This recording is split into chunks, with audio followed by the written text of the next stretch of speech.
Hi guys, this is Sandy Jo at rhinestonetemplates.com, and I'm working in Winpc2014 today, but the technique that I'm going to show you is going to be able to be used in quite a few of the different softwares that you use. So whether you're using Illustrator or Corel or DE or Sil or Make the Cut, Funtime, Pazzles, any of the programs or macros and different things, you're going to be able to use these this technique with a lot of different stuff. So I'm just going to go ahead and get started. And what we're going to do is, a lot of us are enjoying the look of the fades, or the sprays, I call them, looks on some of the designs. So what we're going to go ahead and do is show you how to do that. And you can do that fade and spray look on the outside. We're going to work with hearts, or you can also do it on the inside.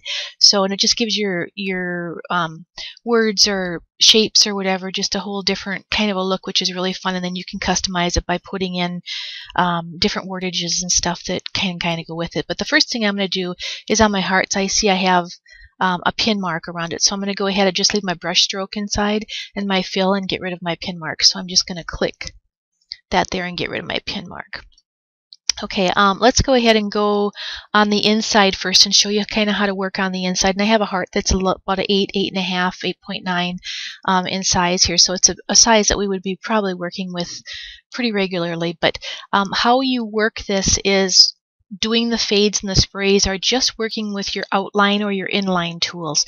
In a Winpc and Funtime, we find them under our tools, and we just come up and go to outline, and it brings up a transformation box here. And we have a lot of different things that we can do in this transformation box. We can keep a sharp corner or kind of a squarish corner, go around it however we want to do. But I'm just going to go ahead, for the purposes of the videos, to just go ahead and show you some of the things. What I always want you to do is make sure, if you have a break text, what that's going to do is, it's going to let you, after you make your design here, you're going to be able to take and move this heart out of the way. So you always want to hit break text or break design if there's a feature like that in the program that you're using. And I'm going to leave my spacing at about the 0.15 here, and that's a pretty good spacing for me for working with a 10SS stone. So we'll just leave that. And like I said, we're going to go ahead and do some inline. So I'm going to click my inline, and let's put in about, let's go 5 inline. Oh, let's go 6 inlines and see what that's going to give us.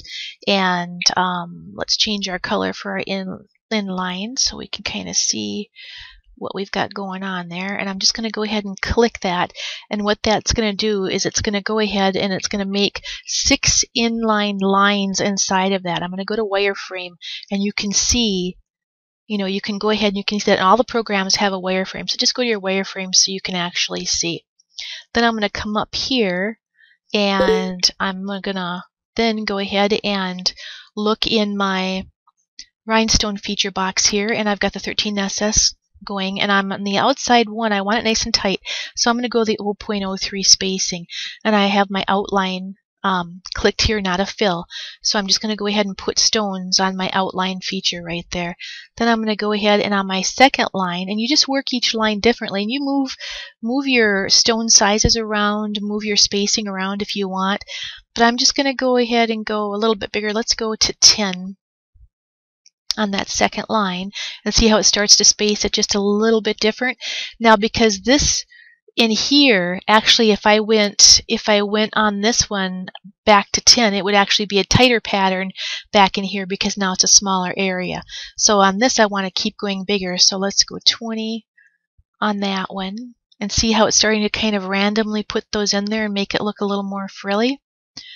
So I'm just going to keep going in increments of 10, but play with these numbers, because that's where you get a little different look of a pattern, which is really awesome. Let's go ahead and go to a 40 on that one, and see how it's kind of starting to bend a little bit. If you didn't want it to bend and you wanted to keep it straight, then work your numbers. Maybe go up in 5 increments or 3 increments, whatever would work for the size that you've got to keep it straight. And let's go way out on this one. Let's go to a 60 on that one. And that one, so that one there's actually 6 inlines. Then I'll go out of wireframe, and I'll go ahead and I'll bring it all in to one color. Let's shrink it down a little bit. bring up my color palette, and let's make it all a real nice green. And just to kind of give you another visual, we'll take, and this is how I do my proofs, you know, for just, not for the t-shirt proofs, but just a proof to, so it's shows up good. And I think that's real pretty, like that's just a real nice frilly heart. So that's how you would work with the inline one. Now we're going to go to the other heart, and we're going to do the outline one, and that I'm going to go ahead and take my spacing back to 3. I'm actually going to make a couple hearts in case we want to do another one too. But let's go ahead and work on this one. Now this one, let's bring up our transformation box, and I'm going to outline. And it already put, I had 6 on there, so I already put 6. So let me just go ahead and change that. Let's actually go 9 on that. So now it went to 9. If I go to wireframe, I can see there's actually 9 outside of my original heart. I start from the middle, or from the, not the middle, I'm sorry. Whoops, I didn't click OK on that. Okay, I start actually from my inside. I want that nice and tight. So again, go ahead and start with my 03. There we go, start with my 03, and let's go ahead and zoom this in just a little bit so we can see it a little bit better. Okay, and then my next line, I'm going to go ahead and jump to, let's go to an 8, an 08. And you see how that's already starting to spread out right there?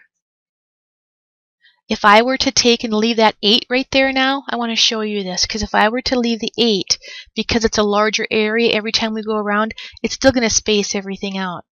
And that, when you do that, do you see that? They kind of stay in line, and you don't have to take and, they won't get frilly, they'll just stay in a nice line and stay pretty uniform right there like that.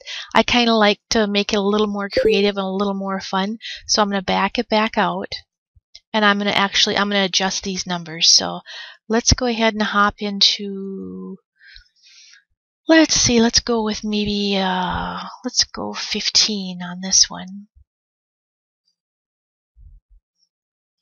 And you can kind of take, as I get going on here, you can kind of take, I'm going to go to 25.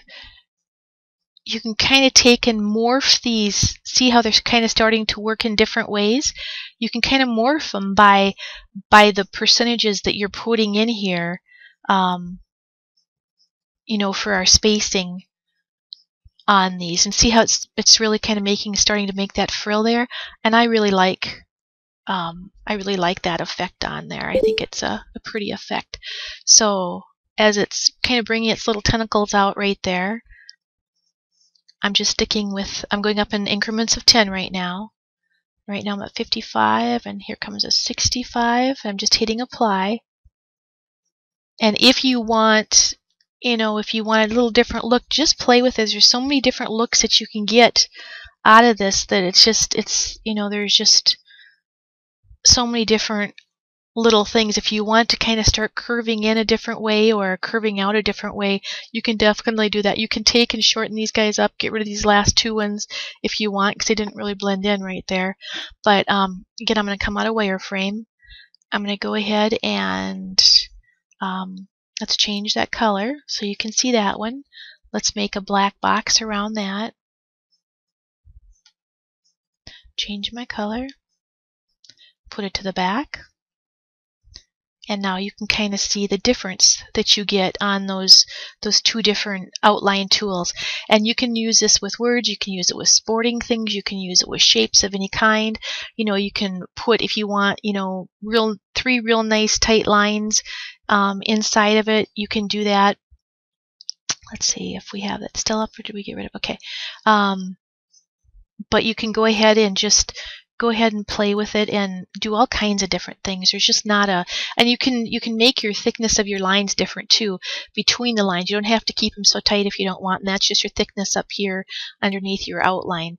And let's just go ahead and do another 9 lines here. Whoops, we want to do the outline. Let's just go ahead and back that out here.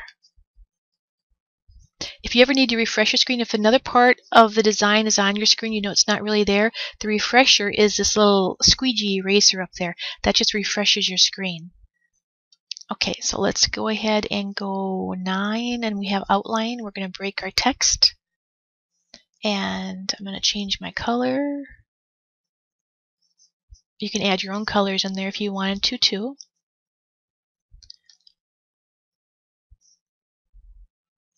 Okay, let's do this one a little bit different. This one we're going to go ahead and go in with our little stone. So I'm going to get that little one in there that we normally do. I'm going to hit 2 of them real close together there so it gives it a nice border. And then I'm going to take and I'm going to jump way up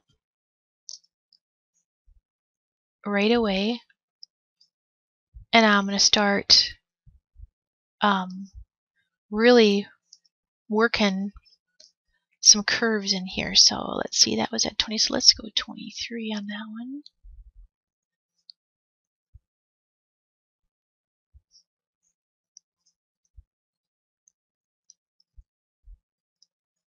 Like I said, really work your numbers over and play with it and have some fun with it and find out how much curving you can get on some of these things to do once you've built up your base on that middle to give it a real nice look.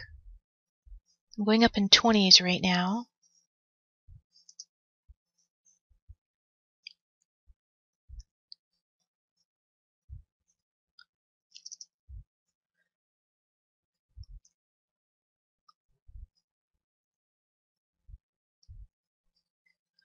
And I'm going to keep this like that because I wanted a nice outside again, a nice perimeter. And that just shows you different ways of kind of mixing stuff up. Work with and really just work on the spacing numbers. That's all this is. You could throw different sizes stones in there if you want, the spacing numbers or the spacing between the lines of what you do too. We'll go out of wireframe. And of course these can be any color. You could take and lasso or, change, any of these colors that you wanted to. You could just go out, grab it and hit the brush tool and take it and change that to a pretty pink if we wanted to. Get rid of my outline color. And again, I'll show you a little presentation here. And that's just shows you 3 different ways of doing it. And you know what? I like all 3 of those ways. There's not a right or a wrong way on any of those. And just play with that if you have any questions on it. Just do a lot of playing around with it, and if you need any help with it or anything, just hop over to the Bling Craftography group on Facebook, and we'll try to help you with some of the questions. But all of these 3 would be a sellable design right here for just different reasons. So just have fun with it, make it your own, curve those lines as much as you want, space them out as much as you want, bring them in, work with the insides, work with the outsides, work with in and outsides if you want to. Like I said, just have a lot of fun with it. And you could take and make glitter if you wanted to on the insides of it, or outsides of it too, a line of glitter and stuff. But again, it's Sandy Jo at rhinestonetemplates.com. Thank you for watching the video, and I hope it helped you figure out how to work with your making sprays and the fades going in on the inside and the outside of some of your shapes.